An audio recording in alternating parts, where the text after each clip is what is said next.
बिस्मिल्लाहिर्रहमानिर्रहीम। अस्सलाम वालेकुम अज़ीज़ तलबा, उम्मीद करती हूँ आप सब खैरियत से होंगे। अल्लाह के फजल करम से मैं भी खैरियत से हूँ। बेटा, आज से हम अपने दोहराई स्टार्ट कर रहे हैं। आपको पता है कि आपके 15 से पेपर शुरू हो रहे हैं, तो अब हम इस वीक में रिवीजन करेंगे, यानी हमने जो भी इस बार पढ़े हैं हम उनकी दोहराई करेंगे।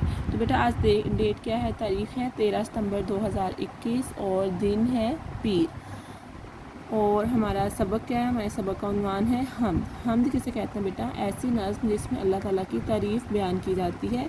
और आप चूँकि इस नज़्म को पढ़ चुके हैं और बहुत सारे बच्चे जो हैं वो ज़ुबानी भी इस नज़्म को याद किए हुए हैं, यानी कि उनको ज़ुबानी ये नज़्म आती है। तो तलफ़ुज़ क्या है? सबसे पहले हमारे पास अल्फाज हैं रहमत, पे ज़बर हे मीम ते रहमत, आइन ज़बर आ, जीम ज़बर बे जब अजब, हे ज़ेर मीम हिम, मीम ज़बर ते मत हिम्मत, आइन जे इज़, जे ज़बर ते इज़्ज़त, और आइन ज़ेर लाम इल मीम इल्म, दाल वाव दो, लाम ज़बर ते लत दौलत। तो अज़ीज़ तलबा, मैं एक दफ़ा आपको ये नज़्म पढ़ के सुनाती हूँ। अल्लाह तू है रहमत वाला, नाम है तेरा बरकत वाला, देती है हर चीज़ गवाही, पाक है तेरी ज़ात इलाही, तू ही मालिक तू ही रब है, मौला तेरी शान अजब है, चाँद और सूरज फूल और तारे तूने बनाए कितने प्यारे, हमको सीधी राह दिखाना, नेकी के रास्ते पे चलाना, हिम्मत देना इज़्ज़त देना, इल्म की या रब दौलत देना। अच्छा बेटा, अभी हमने क्या पढ़ा? हमने नज़्म पढ़ी है जिसमें अल्लाह ताला की तारीफ़ बयान की गई है, और ऐसी नज़्म जिसमें अल्लाह ताला की तारीफ़ बयान की जाती है इसे हमद कहते हैं। और हमने क्या सीखा कि हर चीज़ किस बात की गवाही देती है। तो प्यारे बच्चों, बताइए ज़रा कि जो हमने नज़्म पढ़ी है इसमें हर चीज़ जो है किस बात की गवाही देती है? हर चीज़ अल्लाह ताला की ज़ात की गवाही देती है कि एक ऐसी ज़ात है जिसने हमें बनाया है। और फिर हमारी बिगड़ी हुई बात कौन बनाता है? जी, हमारी बिगड़ी हुई बात कौन बनाता है? हमारी बिगड़ी हुई बात अल्लाह ताला बनाते हैं। फिर हमने क्या सीखा कि अल्लाह ताला का नाम बरकत वाला है। हम अल्लाह ताला से अपने और दूसरों के लिए दुआएं मांगते हैं। दुनिया की हर शय अल्लाह ताला ने बनाई है। इसी तरह प्यारे बच्चों, सफ़ा नंबर 3 पर कुछ नए अल्फाज हैं जिनके हमने मायने भी याद किए।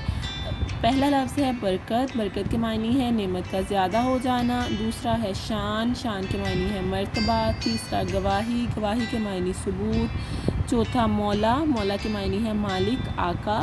पांचवा अजब, अजब के मायने है अजीब अनोखा। रब, रब पालने वाला। इसी तरह बेटा हमने क्या किया, हमने इन्हीं जो नज़्म को इसको हमने पढ़ा, हमने इसके कॉलम मैचिंग की, यानी कि एक मिसरे को दूसरे मिसरे से मिलाया, जिससे हमारा एक शेर मुकम्मल हो गया। मिसाल के मुताबिक कॉलम अलिफ को कॉलम बे से मिलाएं। कॉलम अलिफ और कॉलम बे, आपने क्या करना है कि एक मिसरे को पढ़ना है, उसको दूसरे मिसरे से मिलाते हुए हमने शेर मुकम्मल करना है। जैसे अभी हमने पीछे शेर पढ़े हैं, अल्लाह तू है रहमत वाला, इसका दूसरा मिसरा कौन सा है? नाम है तेरा बरकत वाला, यानी कि अल्लाह ताला रहमत वाला है और अल्लाह ताला का नाम बरकत वाला है।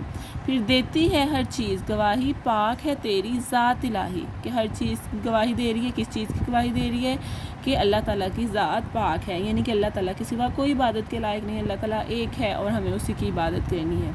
फिर चाँद और सूरज फूल और तारे तूने बनाए कितने प्यारे। ठीक है, चाँद और सूरज फूल और तारे किसने बनाए? अल्लाह ताला ने। कि अल्लाह ताला से शायर कह रहा है कि अल्लाह ताला ने जो चाँद सूरज फूल और तारे बनाए ये बहुत ही प्यारे बनाए हैं। फिर इसी तरह हिम्मत देना इज़्ज़त देना, इल्म की या रब दौलत देना, या अल्लाह हमें इज़्ज़त दे, या अल्लाह हमें हिम्मत दे और हमें इल्म की दौलत से नवाज दे। तो प्यारे बच्चों, आज आपने क्या करना है, आपने इस नज़्म की पढ़ाई करनी है और दर्ज दिए गए जो नए अल्फाज हैं इनके मायने याद भी करने हैं और इनकी इमला भी करनी है, यानी कि इनको आपने लिखने की मशक़ करनी है। अल्फाज मायने याद करें और फिर अपनी मामा से कि वो आपको अल्फाज लिखने और उसके मायने आप खुद लिखेंगे। ठीक है, इसी तरह आपने जो आपको कॉलम मैचिंग दी गई है कि आपने कॉलम को अलिफ को कॉलम बे से मिलाना है, आपने इनको अशार, जैसे कि आपको याद है ना, ज़ुबानी नज़्म याद है, तो बेटा अब आपको पता चल जाता है कि अल्लाह तू है रहमत वाला का दूसरा मिसरा कौन सा है। हमें पता है कि इसका दूसरा मिसरा है नाम है तेरा बरकत वाला, तो फिर हम इसको मैच कर देते हैं। इसकी बेटा आपने मशक़ करनी है, इसे आप रफ कॉपी पर भी कर सकते हैं, नीट कॉपी पर भी कर सकते हैं। आप کالم الف لکھیں اور پھر کالم بے لکھیں اور پھر ان کی میچنگ کر کے ان کی تصاویر بنا کے مجھے گروپ میں شیئر کریں۔